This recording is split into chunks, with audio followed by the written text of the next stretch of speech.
नमस्कार, स्वागत है एलएनएमयू नोट्स में। तो देखिए, पिछले वीडियो में हम लोगों ने डिफरेंशियल इक्वेशन के बारे में देखा था, ठीक है। डिफरेंशियल इक्वेशन ऑफ एसएचएम और solution of differential equation of SHM, ठीक है। आज हम लोग बात करेंगे कैरेक्टरिस्टिक्स ऑफ एसएचएम के बारे में, सिंपल हार्मोनिक मोशन के कैरेक्टरिस्टिक्स के बारे में। मतलब जो भी कुछ टर्म है, ठीक है, कुछ एक दो तीन टर्म है जिससे जो है वो एसएचएम कैरेक्टराइज होता है, ठीक है। तो सबसे पहले हम लोग को ये पता है कि हम लोगों के पास जो है वो डिस्प्लेसमेंट जो है वो डिस्प्लेसमेंट क्या है, x is equal to A sine omega T plus phi. ये हम लोगों को जो है वो सॉल्यूशन ऑफ डिफरेंशियल इक्वेशन पिछले वीडियो से जो है वो पता है, ठीक है।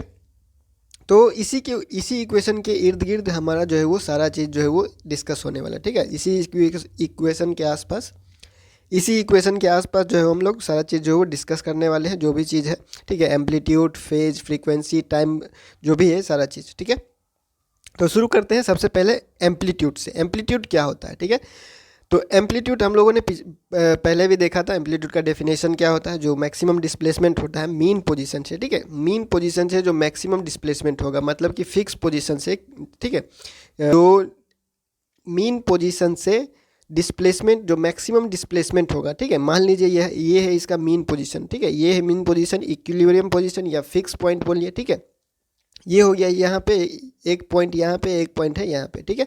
तो यहाँ से लेके यहाँ तक ये हो गया इसका क्या, मैक्सिमम डिस्प्लेसमेंट। यहाँ से लेके यहाँ तक जो है हो गया मैक्सिमम डिस्प्लेसमेंट।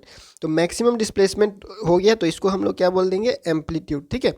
ए से स्मॉल ए से डिनोट कीजिए या फिर कैपिटल ए से डिनोट कीजिए, ठीक है।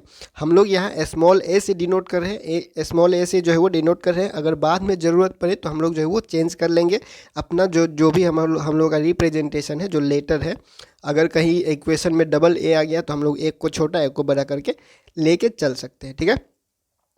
तो ये एम्पलीट्यूड जो है वो निगेटिव भी हो सकता है, ठीक है, और पॉजिटिव भी हो सकता है, ठीक है। एम्पलीट्यूड जो है वो निगेटिव भी हो सकता है, पॉजिटिव भी हो सकता है, ठीक है। या इस तरफ हम लोग पॉजिटिव लेके चलेंगे तो इसके इस तरफ जो है वो आप लोगों को निगेटिव लेके चलना पड़ेगा, ठीक है।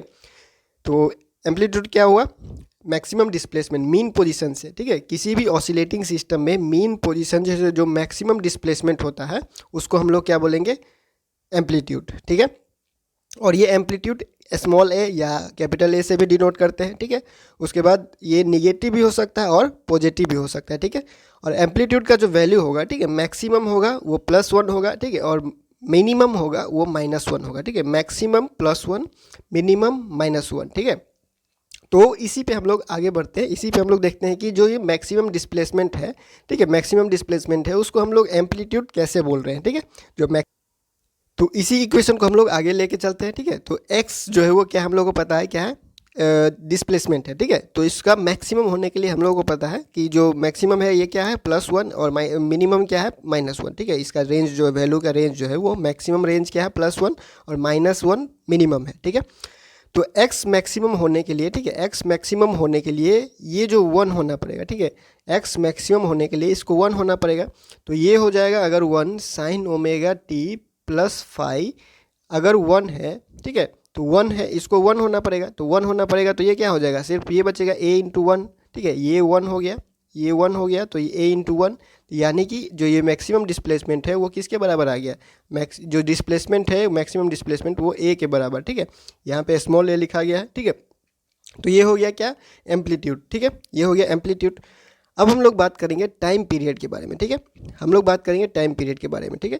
ये सारा चीज़ जो है वो यहाँ पे लिख दिया गया है। नोट्स जो है वो आपको पता है डिस्क्रिप्शन में मिल जाएगा लिंक, ठीक है, डाउनलोड करने का। टेलीग्राम का लिंक होगा, वहाँ पे जो है आप डाउनलोड कर सकते हैं, ठीक है, ये नोट्स जो है। अब देखते हैं हम लोग टाइम पीरियड किसको बोलते हैं, ठीक है।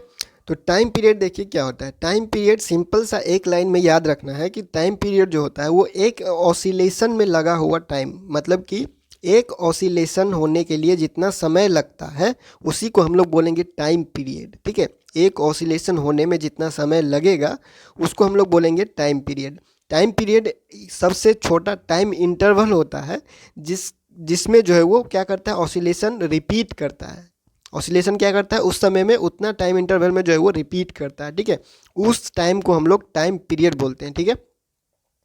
तो देखिए हम लोगों के पास इक्वेशन क्या है, हम लोगों के पास इक्वेशन है, हमारे पास जो डिस्प्लेसमेंट बराबर क्या है, A sine omega T plus theta. ठीक है, तो हमारे पास अभी क्या है, अभी हम लोग जो डिस्प्लेसमेंट दे रहे हैं ओमेगा टी, यहाँ पे जो एक टर्म है, ठीक है, तो ये जो टी है वो टाइम है। ठीक है, ये टी क्या है, टाइम है। ठीक है, यहाँ पे देखिए, यहाँ पे देखिए A sine omega T plus five, ये हमारे पास इक्वेशन जो है। ठीक है, तो इसमें जो टी टर्म है, जो ये टी वाला टर्म है, ये टी टर्म क्या है, ये टाइम है हमारे पास कुछ। ठीक है, जो कुछ समय में जो हम लोग लेके चल रहे हैं वो टाइम है। ठीक है, अब इस टाइम को अगर बढ़ाया जाए, ठीक है, अगर इस टाइम को हम लोग बढ़ा दें, ठीक है, यहाँ पे देख सकते हैं इस टाइम को, ये जो टी है, ये इस इक्वेशन में, ये जो डिस्प्लेसमेंट वाला इक्वेशन है हमारे पास जो आया हुआ है, इस टी में अगर हम कुछ टाइम और जोड़ दें तो ये कितना तक होगा, ये डिस्प्लेसमेंट कितना हो जाएगा। ठीक है, अभी जो डिस्प्लेसमेंट है वो इस टी टाइम पे है। ठीक है, इस टी टाइम पे अभी इतना डिस्प्लेसमेंट है।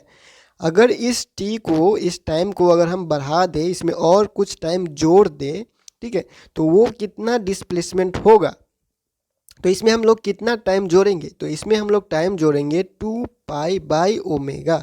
ठीक है, इतना टाइम हम लोग जोड़ेंगे तो कितना बन जाएगा, टी टाइम हम लोगों के पास है, इसमें जोड़ दिए कितना, 2 पाई/ओमेगा। ठीक है, इतना टाइम हम लोग जोड़ दिए। ठीक है, तो जोड़ने के बाद देखिए यहाँ पे आगे ऐसे लिख दिया गया है, तो यहाँ पे ए साइन ऐसे का ऐसे आ गया। ठीक है, ओमेगा टी प्लस फाइव है, तो ओमेगा ऐसे का ऐसे लिख दिया गया, और टी के जगह पे हम लोगों ने लिखा टी प्लस 2 पाई/ओमेगा। इतना टाइम हम लोग टी में जो है वो जोड़ दिए। ठीक है, प्लस फाइव ऐसे का ऐसे ही आ गया। ठीक है, अब यहाँ पे सिंपल सा मैथ है, कुछ नहीं है, ए साइन ऐसे ही रह गया, साइन ओमेगा टी। ठीक है, तो यहाँ पे क्या हो जाएगा, ओमेगा इंटू टी आ गया। ठीक है, प्लस, और ये ओमेगा जो है वो कट दिया। ठीक है, तो यहाँ पे ये ओमेगा से ये ओमेगा कट चुका है। ठीक है, तो हमारे पास क्या है, यहाँ पे 2 पाई बचा। ठीक है, और ये प्लस फाइव ऐसे ही का ऐसे ही आ चुका है। ठीक है, अब हम लोग ट्रिगोनोमेट्री का फॉर्मूला यूज़ करें तो हम लोगों को पता है कि साइन जो है वो साइन 2 पाई प्लस थीटा जो होता है वो साइन थीटा होता है। ठीक है, 2 पाई प्लस जो थीटा होता है, साइन 2 पाई प्लस थीटा, वो होता है साइन थीटा। ठीक है, तो इसी फॉर्मूला को हम लोग यहाँ पे अगर यूज़ करें तो यहाँ देखिए ए साइन और ओमेगा टी प्लस 2 पाई, तो 2 पाई तो है हमारे पास, और इस चीज़ को अगर हम लोग थीटा मान लें, ठीक है, इस चीज़ को हम लोग थीटा मान लें, तो 2 pi plus theta sine theta, 2 pi plus theta कितना हो जाएगा, साइन थीटा, और यहाँ पे फाई था तो फाई का फाई आ चुका है। ठीक है, यहाँ पे ऐसे ही आप लोग के लिए जो है वो लिख दिया गया है सिंस करके। ठीक है, तो सेम चीज़ हम लोगों के पास यहाँ पे देखने वाला ये बात है कि देखिए हम लोगों ने क्या किया, पहले टी को जो है वो इतना टाइम जो है वो आगे बढ़ाया, इतना टाइम उसमें प्लस किया, इस समय में, ये टी समय में जो है वो इतना टाइम हम लोगों ने प्लस किया, तो हम लोगों के पास जो डिस्प्लेसमेंट आया वो इसी के बराबर आ चुका है। यही इक्वेशन हम लोग को फिर वापस मिल चुका है। ठीक है, यहाँ पे जो इक्वेशन था, जो सबसे शुरुआत में जो इक्वेशन है, वही इक्वेशन इतना टाइम के बाद भी वही इक्वेशन आ रहा है। ठीक है, तो यही टाइम जो है, यही टाइम जिसके बाद ये इक्वेशन खुद को रिपीट कर रहा है, तो यही जो क्या है, टाइम पीरियड है। ठीक है, ये समय, ठीक है, ये समय जो हम लोगों ने जोड़ा है अलग से, यही समय के बाद जो है वो क्या कर रहा है, ये इक्वेशन जो है वो अपने आप को रिपीट कर रहा है, मतलब कि ऑसिलेशन हो रहा है अब। ठीक है, तो इतना टाइम में जो है वो एक ऑसिलेशन हुआ, तो इसी टाइम को जो है वो हम लोग बोलेंगे टाइम पीरियड। ठीक है, इतना टाइम में क्या हुआ, एक ऑसिलेशन हुआ। क्यों, क्योंकि इसने जो है वो खुद को रिपीट किया इतना टाइम के बाद, तो इतना टाइम के बाद खुद को रिपीट किया यानी एक ऑसिलेशन किया, तो ऑसिलेशन किया तो वही टाइम जो है वो क्या हुआ, टाइम पीरियड कहलाया। ठीक है, और उस टाइम पीरियड को हम लोग टी से डिनोट करेंगे। ठीक है, और टी बराबर क्या हो जाएगा अब हमारे पास 2 पाई/ओमेगा, 2 पाई/ओमेगा, क्योंकि ये 2 पाई/ओमेगा समय पे ही वो इक्वेशन जो है वो डिस्प्लेसमेंट अपने आप को क्या किया, रिपीट किया, यानी एक ऑसिलेशन हुआ। तो एक ऑसिलेशन में लगने वाला समय टाइम पीरियड कहलाता है, और वो बराबर होता है 2 पाई/ओमेगा के। ठीक है, टाइम पीरियड क्लियर हुआ। ठीक है, अब यहाँ से हम लोग ये बात करेंगे, ठीक है, कि ओमेगा बराबर हम लोगों को पता है, जो पिछले डिफ्रेंशिएशन जो हम लोग कर रहे थे। ठीक है, तो जब SHM का डिफरेंशियल इक्वेशन लिखा गया था, तो आप लोगों को पता होगा कि जो ओमेगा स्क्वायर जो है वो K/M, ठीक है, इतना हम लोगों ने लिया हुआ था, इतना हम लोगों ने माना हुआ था, मतलब K/M को जो है वो ओमेगा स्क्वायर के बराबर जो है हम लोगों ने पुट किया था। ठीक है, तो यहाँ पे हम लोग उसी चीज़ को पुट करेंगे। ठीक है, इतना तो हम लोग के पास आ चुका है। ठीक है, तो इतना आ चुका है, तो यहाँ पे ओमेगा टर्म है। ठीक है, तो इस ओमेगा टर्म को यहाँ तक भी अब अगर छोड़ देते हैं तो कोई दिक्कत नहीं है। ठीक है, अगर आप लोग ओमेगा टर्म को आगे बढ़ाना चाहते हैं तो हम लोगों को पता है ओमेगा स्क्वायर बराबर इतना हम लोगों ने पुट किया था, तो ओमेगा लिखेंगे सिर्फ, तो स्क्वायर इधर जाएगा तो अंडर रूट, ठीक है, तो अंडर रूट यहाँ पे आ चुका है, ठीक है। तो सेम चीज़ उसी चीज़ को अब ओमेगा के जगह पे हम लोग इतना ये चीज़ को लिख देंगे, तो ओमेगा की जगह पे ये चीज़ लिखा गया, बस हो चुका है इतना, हम लोग के पास कंप्लीट हो गया टाइम पीरियड, ठीक है।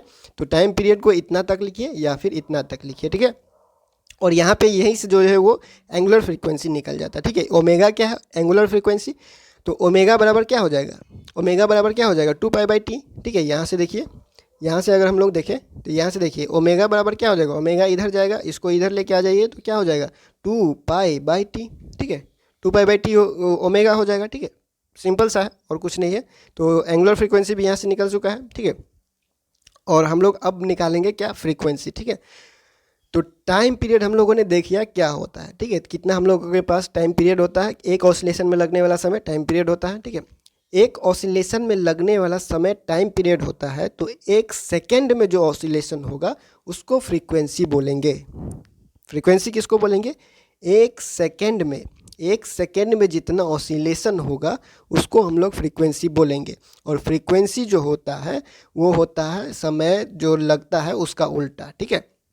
मतलब कि जो टाइम पीरियड है अगर उसको उल्टा करें तो वो फ्रीक्वेंसी के बराबर होता है, ठीक है। तो फ्रीक्वेंसी बराबर क्या होगा 1/t, reciprocal of time period is frequency, ठीक है। सिंपल है, हम लोग उसी को आगे बढ़ाते हैं, ठीक है। तो यहाँ पे लिख दिया गया है it is the number of oscillation और vibration made by a particle in 1 second, ठीक है। तो फ्रीक्वेंसी जो है वो रेसिप्रोकल होता है टाइम पीरियड का, सिंपल सा बात है। इसको आप डिनोट कीजिए एन से या एफ से या न्यू से, ठीक है, एन यू, न्यू, ठीक है। ये जो सिंबल लिखा गया है इसको बोलते हैं न्यू, ठीक है। तो ये न्यू हो गया, ये न्यू से फ्रीक्वेंसी को डिनोट कीजिए या एन से या एफ से, ठीक है। तो हम लोग जो है वो न्यू से करेंगे, आगे जो भी हम लोग यूज़ करेंगे तो न्यू फ्रीक्वेंसी यूज़ करेंगे, ठीक है। न्यू जो है वो उसको फ्रीक्वेंसी का सिंबल मान के आगे बढ़ाएंगे, ठीक है। तो फ्रीक्वेंसी बराबर क्या है 1/t, ठीक है, 1/t, और t का वैल्यू क्या है 2π/ω, ठीक है। तो उसी चीज़ को हम लोगों ने यहाँ पे रख दिया 2π/ω, ठीक है। और इसको जो है वो यहाँ पे जो है वो देखिए फ्रीक्वेंसी बराबर 1/t और t बराबर क्या है 2π/ω, इसको उल्टा कर दिया, ठीक है। t बराबर 2π/ω है तो 1/t जो है वो क्या होगा, उसका उल्टा हो जाएगा, ठीक है। सेम चीज़ वही चीज़ यहाँ पे लिख दिया गया, ठीक है। और इस ओमेगा के बारे में अगर हम लोग बात करें तो ओमेगा को जैसे हम लोगों ने लिखा था ओमेगा बराबर √k/m, ठीक है। ओमेगा बराबर क्या है √k/m, तो ओमेगा के जगह पे हम लोग √k/m करके भी लिख सकते हैं, ठीक है। ओमेगा की जगह पे √k/m करके भी लिख सकते हैं, सिंपल सा बात है और इसमें कोई वो चीज़ नहीं है, ठीक है। और यहाँ पे एंगुलर फ्रीक्वेंसी भी लिख दिया गया है, तो एंगुलर फ्रीक्वेंसी जो है वो बस उसी के जगह पे बस यहाँ पे देखिए एंगुलर फ्रीक्वेंसी क्या है, यहाँ इसको क्रॉस मल्टीप्लाई कीजिए, ठीक है, आ जाएगा हमारे पास। तो यहाँ पे 2π/t जो है 2π इधर चला जाएगा तो 2π/t क्या हो जाएगा एंगुलर फ्रीक्वेंसी, ठीक है। और 2π/t एंगुलर फ्रीक्वेंसी है, तो यहाँ पे देखिए ये जो 1/t है, ठीक है, इस 1/t को अगर हम यहाँ से अलग करें तो 1/t क्या है न्यू, ठीक है। तो 2π न्यू, सिंपल है और कुछ नहीं है, ठीक है। एंगुलर फ्रीक्वेंसी हो चुका है हमारे पास, फ्रीक्वेंसी हो गया, टाइम पीरियड हो चुका है, एम्पलीट्यूड हो चुका है। अब बात करेंगे फेज के बारे में, ठीक है। तो फेज क्या होता है, ठीक है। तो फेज देखिए ये जो क्या बोलते हैं ऑसिलेटिंग सिस्टम में, ठीक है, कोई भी ऑसिलेटिंग सिस्टम जो है, कोई भी ऑसिलेटिंग सिस्टम है जिसमें कोई भी पार्टिकल ऑसिलेट कर रहा है, पार्टिकल बॉडी ऑब्जेक्ट कुछ भी कह लीजिए, जो ऑसिलेट कर रहा है उसका डायरेक्शन, ठीक है, उसका डायरेक्शन और पोजीशन, डायरेक्शन और पोजीशन, ठीक है, जिसके माध्यम से हम लोग पता करेंगे, जो हमको बताता है वो होता है फेज, ठीक है। फेज हमको बताता है कि जो ऑसिलेटिंग सिस्टम में उस समय पे, ठीक है, उस इंस्टेंट पे, किसी एक इंस्टेंट पे, किसी एक क्षण पे जो वो पार्टिकल या ऑब्जेक्ट या जो भी चीज़ ऑसिलेट कर रहा है वो कहाँ पर है, कौन से पोजीशन में है, कौन से डायरेक्शन में है, ठीक है, वो किसी एक क्षण पे जो हमें बताता है, ठीक है, वो होता है फेज, ठीक है। तो यहाँ पे वही चीज़ लिखा हुआ है the phase of oscillating system का फेज एट एनी इंस्टेंट, किसी भी क्षण पे, किसी एक क्षण पे जो है is its state as regards its position and direction of motion at that time, ठीक है, उस समय पे, ठीक है, उसी समय पे, उस क्षण पे, किसी भी एक इंस्टेंट पे बात करें तब, ठीक है, अचानक से भी अगर जो होता है, अचानक वाला चीज़ जो होता है, किसी एक क्षण पे बात करते हैं तब जो है वो फेज इसमें आता है। और हमें जो है वो बताता क्या है, जो हम लोग यूज़ करेंगे पोजीशन और डायरेक्शन, ठीक है, पोजीशन और डायरेक्शन मोशन का, जो भी वहाँ पार्टिकल है, बॉडी है, ऑब्जेक्ट है, ठीक है, उसका जो है वो ऑसिलेशन में, ऑसिलेटिंग सिस्टम में फेज हम लोग को, वो चीज़ हम लोग को बताता है, ठीक है। तो एक लाइन में बोले तो फेज हमें बताता क्या है, फेज हम, जिसके वजह से हम लोग ऑसिलेटिंग सिस्टम में किसी पार्टिकल, ऑब्जेक्ट या बॉडी कुछ भी चीज़ है तो उसका जो पोजीशन और डायरेक्शन ऑफ मोशन हम लोगों को जो है वो पता चलता है उससे, फेज से, ठीक है। तो ये जो टर्म है हमारे पास, ठीक है, ये जो हमारे पास टर्म है इसमें क्या है, एक्स बराबर क्या है, एक्स बराबर क्या है, A sine omega T plus phi, ठीक है, इतना हमारे पास है। तो ये जो ओमेगा टी प्लस फाई है, ठीक है, ये जो ओमेगा टी प्लस फाई है, ये टर्म जो है वो फेज है, ठीक है, ओमेगा टी प्लस फाई वाला टर्म जो है वो फेज है। और phi T is equal to zero पे जो फाई होता है वो इनिशियल फेज कहलाता है, ठीक है, टी इजिकल टू जीरो पे जो फाई होगा वो इनिशियल फेज कहलाएगा, ठीक है, कांस्टेंट फेज, कांस्टेंट बोलते हैं उसको, या फिर इपोच बोलते हैं, ठीक है। यहाँ पे लिख दिया गया है कि जो quantity omega T plus phi इस इक्वेशन में, उसको हम लोग बोलेंगे फेज ऑफ द मोशन, ठीक है। और the constant phi is call initial phase, मतलब कि जो फेज होगा T is equal to zero पे, ठीक है, phase T is equal to zero, मतलब कि समय जीरो जब होगा, ठीक है, कोई भी जब टाइम का वैल्यू जब जीरो है, ठीक है, तब जो है वो इनिशियल फेज कहलाएगा। फाई जो वैल्यू होगा, फाई जो होगा T is equal to zero पे, वो हो गया इनिशियल फेज, ठीक है, उसको हम लोग कांस्टेंट फेज बोलेंगे या फिर इपोच भी बोलते हैं, ठीक है। पिछले वीडियो में जब डिफरेंशियल इक्वेशन सॉल्यूशन हम लोगों ने किया था तो लास्ट में हम लोगों ने देखा था स्पेशल केस, ठीक है, स्पेशल केस दिखा था। उसी स्पेशल केस के ऊपर हम लोग इसमें फेज वाले में जो है वो थोड़ा सा डिस्कस करेंगे, और इसका जो डिटेल है वो आप वहाँ से ले लीजिएगा, ठीक है। इसमें जो है वो यहाँ पे लिख दिया गया है डिस्कस्ड अर्लियर, ठीक है, पहले जो है वो डिस्कस कर लिया गया है, फिर भी हम लोग थोड़ा से जो है वो इसको एक्सप्लेन करते हैं, ठीक है। तो at T is equal to zero, समय जीरो पे हम लोग बात करेंगे, ठीक है, तो समय जीरो पे बात करेंगे, ठीक है। मान लीजिए यहाँ पे ये एक पॉइंट है, ठीक है, ये इसका ओरिजिनल पॉइंट है, मतलब फिक्स पॉइंट बोलिए, इक्विलिब्रियम पॉइंट बोलिए, या फिर मीन पोजीशन बोलिए। तो ये हो गया ओ, ये हो गया पी, ये हो गया क्यू, ठीक है। तो starts motion from mean position, ठीक है, मीन पोजीशन से जो मोशन स्टार्ट करेगा, ठीक है।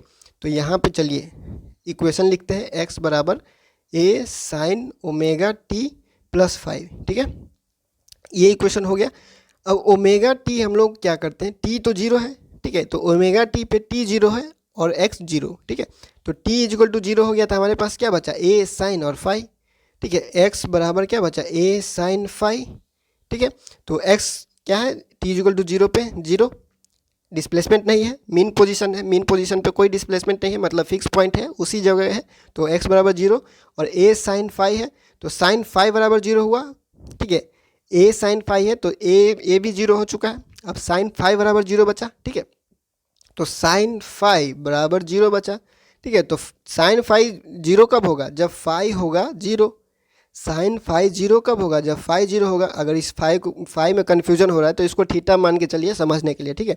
तो साइन थीटा जीरो कब होगा, जब साइन थीटा जो है वो जीरो होगा, ठीक है, साइन जीरो जीरो होता है ना, तो साइन जीरो जीरो होता है, मतलब कि थीटा जो है वो जीरो होगा, तब होगा जीरो, ठीक है। तो मतलब कि फाई जीरो होगा, ठीक है, तो मतलब कि फाई जीरो होगा। तो जब पार्टिकल स्टार्ट करता है मोशन मीन पोजीशन से, मीन पोजीशन यानी कि उसका जो फिक्स पॉइंट है, ठीक है, उसका जो फिक्स पॉइंट है या ओरिजिनल पोजीशन है या फिर इक्विलिब्रियम पोजीशन है, वहाँ से जब मोशन स्टार्ट करता है तो फेज जो होता है वो जीरो होता है, इनिशियल फेज जो है वो क्या है, जीरो होता है, ठीक है। ये हम लोगों को क्लियर हुआ। अभी हम लोग T is equal to zero पे बात कर रहे हैं, ठीक है। अब क्या होता है कि हम लोगों ने बात किया कि यहाँ पे, ठीक है, यहाँ से जब मोशन स्टार्ट किया, ठीक है, ये इसका जो फिक्स पॉइंट है उससे जो मोशन स्टार्ट किया। अब मान लीजिए कि ये जो कोई पॉइंट है ए बी, अब ए बी कोई एक पॉइंट मान लीजिए, ठीक है। तो यहाँ से मान लीजिए यहाँ से कोई जो है वो इसका इनिशियल पोजीशन यही था, ठीक है। यहाँ तो मान लीजिए ऐसे पेंडुलम है, ठीक है, एक सिंपल सा एग्जाम्पल जो है वो पेंडुलम का मान लेते हैं, ठीक है। तो यहाँ से मान लीजिए ये एक पेंडुलम ऐसे लटका हुआ है, ठीक है, इसका एक पोजीशन ये था, ऐसे मान लीजिए एक स्ट्रेट लाइन में ऐसे कर देते हैं, ठीक है। तो यहाँ से जो है वो, यहाँ से ये इसका मीन पोजीशन है, ठीक है, तो मीन पोजीशन पे क्या है, इनिशियल फेज जो है वो जीरो है, ठीक है, फाई बराबर जीरो है। अब मान लीजिए कि यहाँ से हम लोग इसको खींच के यहाँ पे लेके आए, ठीक है, खींच के यहाँ पे लेके आए। अब यहाँ से हम लोग इसको ऑसिलेट करवा रहे हैं, खींच के यहाँ पे लेके आए, और यहाँ से इसको जो है वो छोड़ रहे हैं, ठीक है। यहाँ से छोड़ेंगे तो इस तरफ आएगा, यहाँ से छोड़ेंगे इस तरफ आएगा, मतलब कि ये क्या है, ये हम लोग क्या कर रहे हैं, मैक्सिमम एम्पलीट्यूड से इसको मोशन करवा रहे हैं, ठीक है, मैक्सिमम एम्पलीट्यूड से, मैक्सिमम डिस्प्लेसमेंट से जो है वो इसको मोशन करवा रहे हैं, ठीक है। यहाँ से ये पॉइंट तक, ये ए पॉइंट है और ये बी पॉइंट है, तो इसको हम लोगों ने क्या कहा, मैक्सिमम डिस्प्लेसमेंट जो है वो एम्पलीट्यूड होता है, ठीक है। तो यहाँ मैक्सिमम एम्पलीट्यूड से मैक्सिमम डिस्प्लेसमेंट से जो है वो इसको ऑसिलेट करवा रहे हैं, ठीक है, मोशन करवा रहे हैं। तो मैक्सिमम डिस्प्लेसमेंट एम्पलीट्यूड, यानी कि उसको एम्पलीट्यूड से, एक एम्पलीट्यूड से जो है वो मोशन करवा रहे हैं। तो एक्स का वैल्यू क्या हुआ यहाँ पे ए, एक्स का वैल्यू वहाँ पे जो है वो 0 था, क्योंकि वो यहाँ से ऑसिलेट कर रहा था, यहाँ से मोशन करवा रहे थे, ठीक है। अब मोशन करवा रहे हैं यहाँ से, ठीक है, यहाँ से मोशन करवा रहे हैं, यहाँ से लेके यहाँ तक का जो वैल्यू है वो ए है, एम्पलीट्यूड है, ठीक है, मैक्सिमम डिस्प्लेसमेंट है यानी एम्पलीट्यूड है। तो एम्पलीट्यूड से अब क्या कर रहे हैं हम लोग, इसको मोशन करवा रहे हैं। तो x बराबर यहाँ पे हम लोग a ले रहे हैं, ठीक है, तो x बराबर यहाँ पे a लेके चल रहे हैं। तो x बराबर a sine omega T plus phi, ये तो हमारे पास ओरिजिनल इक्वेशन है, डिफरेंशियल इक्वेशन सॉल्यूशन, ठीक है। अब क्या कर रहे हैं, x बराबर a हुआ, ठीक है, x बराबर a हुआ, a साइन, और ये ओमेगा टी वाला जो है वो t इज इक्वल टू 0 है, तो ये वाला टर्म जो है, ये वाला टर्म जो है वो 0 हो जाएगा, ठीक है। ये वाला जो टर्म है वो क्या हो जाएगा, 0, क्योंकि t बराबर 0 लेके चल रहे हैं, ठीक है। तो ये वाला टर्म 0 हो गया, तो हमारे पास बचा a साइन और फाई, ठीक है, a साइन फाई बचा। तो ये a से a कट जाएगा, ये भी एम्पलीट्यूड है, ये भी एम्पलीट्यूड है, ठीक है, ये भी एम्पलीट्यूड है, इसको स्मॉल ही ले लीजिए अगर कन्फ्यूजन है तो, ठीक है। तो ये एम्पलीट्यूड है और ये भी एम्पलीट्यूड है, तो ये इधर आएगा, तो ये क्या हो जाएगा, a बाई ए, ठीक है। तो a बाई ए क्या हो जाएगा, कट जाएगा, तो बचेगा क्या, 1, ठीक है। तो 1 बराबर a साइन फाई बचा हमारे पास, 1 बराबर a साइन फाई बचा, 1 बराबर साइन फाई बचा, ए कट गया, ठीक है। 1 बराबर क्या बचा, साइन फाई, इसको हटाते हैं, ठीक है। 1 बराबर हमारे पास क्या बचा, साइन फाई।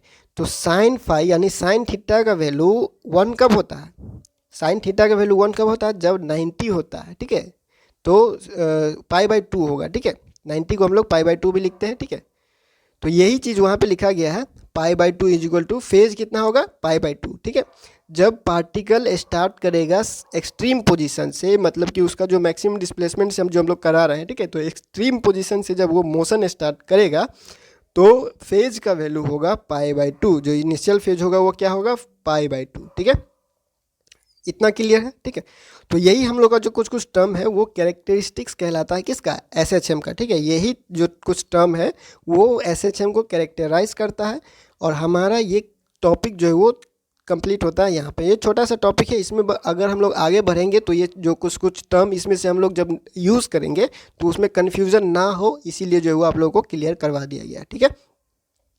अगर इसमें भी कोई कन्फ्यूज़न होगा तो आप लोग जो कमेंट कर सकते हैं, ठीक है, या जो भी पीडीएफ आप लोग को दिया जाता है अगर उसमें कुछ मिस्टेक मिलता है तो आप लोग जो है वो बता सकते हैं, ठीक है।